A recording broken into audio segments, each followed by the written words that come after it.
बिस्मिल्लाहिर्रहमानिर्रहीम। अस्सलाम वालेकुम स्टूडेंट्स, मैं आपके साथ शेयर कर रही हूँ उर्दू के इम्पोर्टेंट क्वेश्चन आंसर्स, शेर और अशार वगैरह, गज़ल के अशार वगैरह। तो फ़र्स्ट ऑफ़ ऑल, अगर मेरे चैनल पे नए हैं तो मेरे चैनल को लाइक और सब्सक्राइब करना बिल्कुल मत भूलिएगा। लाइक और सब्सक्राइब लाजमी करिएगा।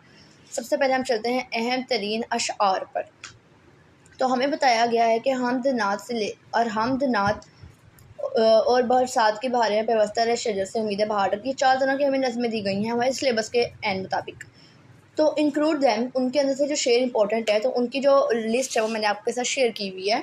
1 2 3 4 5 एंड 6 फॉर हमद, 1 2 3 5 6 7 फॉर नात, 2 3 4 5 जो है वो बरसात की बहारों से हैं हम आपका इंपॉर्टेंट। और नेक्स्ट पे वस्तर शजर से उम्मीद बहार तक 1 3 4 5 6। इवन कि आप ग्रुप 1 से हैं या ग्रुप 2 से हैं, आपको इंशाअल्लाह मेरे जो पेपर्स मैंने आपके साथ शेयर किए हैं, इंपॉर्टेंट चीज़ें हैं जो आपके साथ शेयर की हैं, इनको लाजमी तैयार करिएगा, स्किप मत करिएगा। तो पैराग्राफ की तशरीहात के जहाँ तक हम चलें सरीस के हवाले से, तो वो हमें ये दी गई हैं। रसूलुल्लाह सल्लल्लाहु अलैहि वसल्लम को कुरैश के इस दर्जे से डैश इरादे की वजह से खबर हो चुकी थी। तो जो पहला सबक है उसमें से हमें 4 पैराग्राफ दिए गए हैं, ये हमें दिए गए हैं सलीस के हवाले से। दूसरा जो है वो स्टार्ट हो रहा है तशरीफ़ आवरी की खबर मदीने में पहले पहुँच चुकी थी। नेक्स्ट है हमारे पास सुबह कुरैश की आंखें खुली तो पलंग पर अन हज़रत की बजाय, अन हज़रत सल्लल्लाहु अलैहि वसल्लम की बजाय हज़रत अली को पाया। यहाँ से लेके जो नेक्स्ट पैराग्राफ है वहाँ तक आएगा, देख लें तक। कुफार ने जब आप सल्लल्लाहु अलैहि वसल्लम के घर का मुहासरा किया, तो ये है। नेक्स्ट जहाँ तक हम देखे जाए चैप्टर नंबर 2 में आ जाते हैं, तो चैप्टर नंबर 2 से हमें 4 दिए गए हैं, तो आप उनको देख लेंगे। 4 है हमारे पास, जो शुरू और मिर्ज़ा गालिब की खिलाफ नहायत वसी थे। और जो नेक्स्ट है हमारे पास वो दिया गया है ज़राफ़त मिजाज में इस कदर थी। तो ये था हमारे पास जो नज़में थी, तशरीयाँ थी और इसके हवाले से जो पैराग्राफ थे। तो ये ऑनवर्ड थे हमारे पास। चैप्टर 3 से जो थे वो 3 पैराग्राफ थे। चैप्टर 4 से हमारे पास पैराग्राफ से तशरीह वगैरह के सलीस के। चैप्टर 5 से हमें 2 पैराग्राफ दिए गए हैं। चैप्टर 6 से हमारे पास 3 पैराग्राफ हैं। चैप्टर 7 से हमें कोई एक फ़ोन ही अरे कोई फ़ोन ही उठा दे, बस ये वाला पैराग्राफ दिया गया है सलीस के लिए। चैप्टर 8 से हमें 4 पैराग्राफ दिए गए हैं, 4 हैं। चैप्टर 9 से जो हैं वो भी हमारे पास 4 हैं। सबक नंबर 10 से भी 4 दिए गए हैं, 11वें से जो हैं वो भी 4 दिए गए हैं। नेक्स्ट हम सवाल जवाबों की तरफ बढ़ने लगे हैं। सवाल जवाबों की तरफ हम बढ़ गए हैं। तो जो पहला क्वेश्चन हमें दिया गया है वो है, रसूल पाक सल्लल्लाहु अलैहि वसल्लम ने हज़रत अली रज़ी अल्लाह अन्हु से क्या इरशाद फरमाया? सिराका भी चश्म कैसे ताइब हुआ? हज़रत उसामा रज़ी अल्लाह तआला कौन थी, उनकी खिदमात क्या थी? हिजरत नबी सल्लल्लाहु अलैहि वसल्लम से क्या मुराद है? नबी करीम सल्लल्लाहु अलैहि वसल्लम ने किस हिजरी में हिजरत फरमाई? नेक्स्ट चैप्टर 2 की तरफ से हमें दिए गए हैं 6 सवाल। मिर्ज़ा गालिब कैसे अखलाक के मालिक थे? मिर्ज़ा गालिब को कहाँ कहाँ से ख़त आते थे? अक्सर लोग गालिब को किस तरह के ख़त भेजते थे? साइलों के साथ मिर्ज़ा गालिब का सलूक कैसा था? मिर्ज़ा गालिब के मिजाज की क्या ख़ास खूबी क्या थी? दोस्तों के साथ मिर्ज़ा गालिब का सलूक कैसा था? चैप्टर 3 से हमें 4 क्वेश्चन आंसर होता है। चैप्टर 4 से 5 से 6 से हमें 4 सवाल दिए गए हैं। दिली कुआ को बेकार छोड़ देने का क्या मतलब है? इंसान कब सख्त वहशी और काहिल हो जाता है? कौम की बेहतरी कैसे मुमकिन है? किसी न किसी बात की फ़िक्र में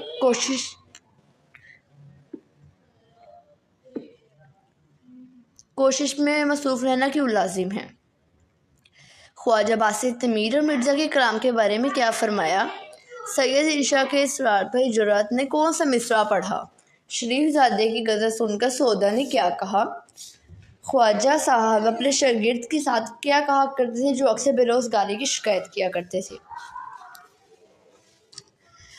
बेदारा ने सलीम को आकर क्या पैगाम दिया? सलीम अपने भाइयों के साथ मदरसे क्यों नहीं जाता था? सलीम ने चारों लड़कों की क्या खूबियाँ बयान की और हज़रत भी कौन थी, उन्होंने सलीम को क्या नसीहत फरमाई? अर्गू चौधरी ने पंच मुकर्रर होने पर शेख जमन पर क्यों खुश था? अर्गू चौधरी के पंच मुकर्रर होने पर शेख जमन क्यों खुश था? देख सकते हैं आप भी 2 दफ़ा क्वेश्चन अटैम्प्ट हुआ है। अलगू चौधरी ने क्या फ़ैसला सुनाया? अलगू चौधरी ने क्या फ़ैसला सुनाया? इट्स पास। यह बहुत बड़ी बात है कि बहुत इंपॉर्टेंट क्वेश्चन होगा जो ऑब्वियस 2 दफ़ा रिपीट हुए हैं। चैप्टर 7 से हमें दिए गए हैं 3 सवाल। चैप्टर 8 से दिए गए हैं 4 सवाल और उससे ऑनवर्ड भी 4 सवाल की फ़हरिस्त हमारे साथ है। रोज़ाना आराम सुकून ना किया जाए तो उसका क्या नतीजा निकलता है? हमसाये की कौन सी हरकत ने मियाँ के आराम में खलल पैदा किया? बीमारी की वजह मियाँ दफ्तर जाने के लिए क्यों तैयार हो जाता था? अख्तर को हुलिया बयान करें। अख्तर को कौन सी तस्वीरें बनाकर देता था? तजम्मुल ने अख्तर की कौन सी खुशखबरी सुनाई? नियाज़ी ने अपनी तस्वीरें अख्तर के हवाले क्यों की? मजमून निकाल ने कौन सा इम्तिहान दिया था? मजमून निकाल को इम्तिहान से घबराने वालों पर हंसी क्यों आती थी? मजमून निकाल ने इम्तिहान दिया तो क्या नतीजा निकला? मजमून निकाल वाद के साथ किस तरह तसल्ली दी? बंदूक चले तो कौवे क्या करते हैं? बुलबुल के गाने की क्या वजह है? भैंस किस लिहाज से इंसान से ज़्यादा खुश नसीब है?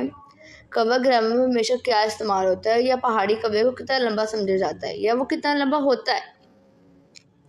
सबक नंबर 11। कदरे अयाज से हमें सवाल दिए गए हैं कि देहाती लड़का पहले दिन स्कूल गया तो उसने कैसा लिबास ज़ेबतन किया हुआ था? मास्टर जी को चाय कैसे पेश की गई? सलीम मियां अली बख्श पर क्यों भरम हुए? मास्टर जी चौधरी के गांव क्यों गए थे? नेक्स्ट जो है वो हमारे पास हमद वगैरह के दिए गए हैं। ये हमद से हैं और नीचे गज़ल से हैं।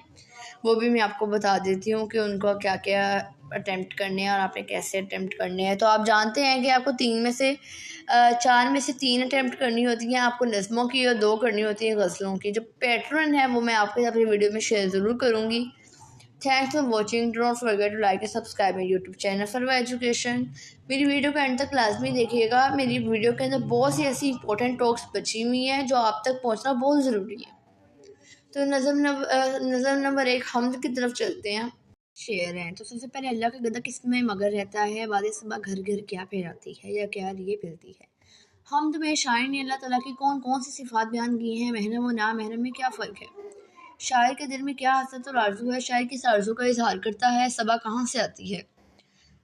तीतर लता की असबत कैसे बयान करते हैं? कुदरत के बिछ रहे हर जाहिर बछोने से क्या मुराद है? गुलजार भीगने और सब्ज़े के नहाने से क्या मुराद है? इकबाल ने डाली और शजर से क्या मुराद लिया है? खलवत और आँख में कौन नगमा जन थे?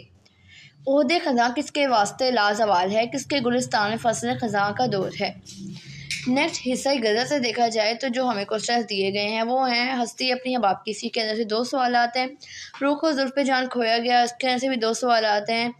दिल नादान तुझे हुआ क्या है, कि इसके अंदर से भी 2 सवाल आते हैं। और लगता नहीं दिल में उजड़े ध्यान में, इसके अंदर से भी हमें 2 दिए गए हैं। तो आप इनको देख लें और साथ पढ़ लीजिएगा। साथ जो है अहम असबाक के खुलासे, तो वो 4 हैं। 4 शुरू में दिया है और 4 नेक्स्ट है। जो इनके आगे मोस्ट इंपॉर्टेंट लिखा हुआ है वो आप देख सकते हैं, और उनके ऊपर लिखा हुआ है कि इन असबाक के मुख्तलिफ बोर्ड्स में दर्ज ज़ेर असबाक के खुलासा जात 15 बार से भी ज़्यादा दफ़ा आए गए हैं। तो फर्स्ट ऑफ ऑल जो पहला है वो है काहिली, कदरे अयाज, इम्तिहान, हिजरत नबवी सल्लल्लाहु अलैहि वसल्लम, आराम और सुकून, पंचायत, मिर्ज़ा गालिब के अदाद व खसाइल, और साथ ही हमें दिया गया है नस्र व सलीम की गुफ्तगू। नीचे अहम खतूत जो हैं वो पहला खतूत है, हमें बड़े भाई के नाम खत खैरियत दरियाफ्त करने के लिए ख़त लिखना है। छोटे भाई के नाम पढ़ाई में दिलचस्पी की तलकीन के लिए ख़त लिखें। नाराज़ दोस्त को मनाने के लिए ख़त लिखें। नाराज़गी को ख़त्म करने के लिए ख़त लिखें। इम्तिहान में कामयाबी की इतला देने के लिए वालिद के नाम ख़त बयान करें। वालदा के नाम छुट्टियों में घर के आने की इतला के लिए ख़त दें। चचा के नाम ख़त देकर चची की खैरियत दरियाफ्त करें। नेक्स्ट हमें अहम कहानियाँ जो हैं वो मैं आपको पढ़ के बता देती हूँ। सच की बरकत, जिसका काम उसी को साजे, गीदड़ की मकारी, झूठ की सज़ा, शेर का घर, इंसाफ नाइंसाफ़ी का इंजाम। ऊपर अहम दरख्वास्तें वो भी मैं आपको बता देती हूँ। जो अहम दरख्वास्तें हमें दी गई हैं, सबसे पहली दरख्वास्त हमें दी गई है कि फ़ीस माफ़ी की दरख्वास्त लिखनी है आपने। सर्टिफिकेट के हसूल के लिए दरख्वास्त लिखें। छुट्टी के लिए हेडमास्टर के नाम ख़त और दरख्वास्त लिखे। ख़त मैंने ऊपर बता दिया आपको। हेडमास्टर के नाम बीमारी की दरख्वास्त लिखनी है। बल्दिया या हेल्थ ऑफिसर के नाम सफाई के लिए दरख्वास्त लिखें। पोस्ट मास्टर के नाम डाकिए की शिकायत के लिए दरख्वास्त लिखें। नेक्स्ट जो है आपको मैं मरूज़ी के हवाले से गाइड कर देती हूँ कि मरूज़ी के लिए हर सबक नज़म गज़ल के मशक़ी मरूज़ी सवालात जो होंगे आपने लाजमी तैयार करने हैं। बेहतरीन तैयारी के लिए जो पेपर्स मैंने आपसे शेयर किए हैं इनको स्किप मत करिएगा, इनको लाजमी तैयार कर लीजिएगा। Do not forget to like and subscribe my YouTube channel for education. Thanks for watching.